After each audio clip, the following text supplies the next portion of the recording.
Hey guys, over here doing a roof inspection for somebody that their roof appears to be less than a year old and they're dealing with leaks and they can't figure out what's going on. The number one thing I see when I'm walking up is that this is a low slope roof with shingles on it. It requires a membrane roof. But when you lift this up, it's absolutely and utterly soaked in wet underneath the whole thing. And somebody's idea of fixing this was to caulk everything. As soon as I go, there's no drip edge. Looking at the main roof too, there's no drip edge. They have the paper sticking out farther than the shingle, but they also left the bottom layer of shingles on underneath of it. There's a 2-layer roof underneath of it. No drip edge on the perimeter.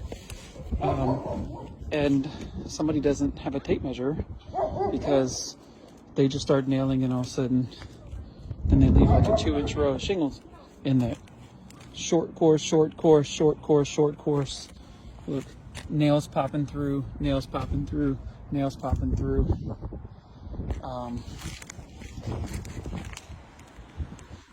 Old flashing on the chimney. So I just want to tell you guys to be careful when you're getting your roof replaced. Ask the people how many times they've done it, done something like yours, what's their experience with it.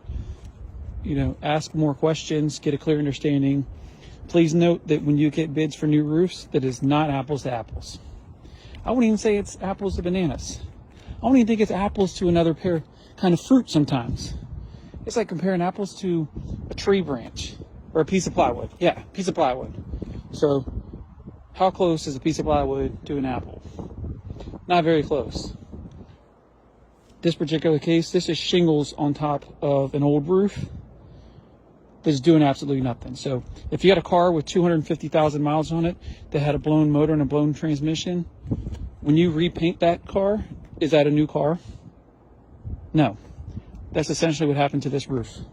It was repainted, told they have a new roof, and essentially they don't. Now I'm going to be recommending replacement. And it's about a year old.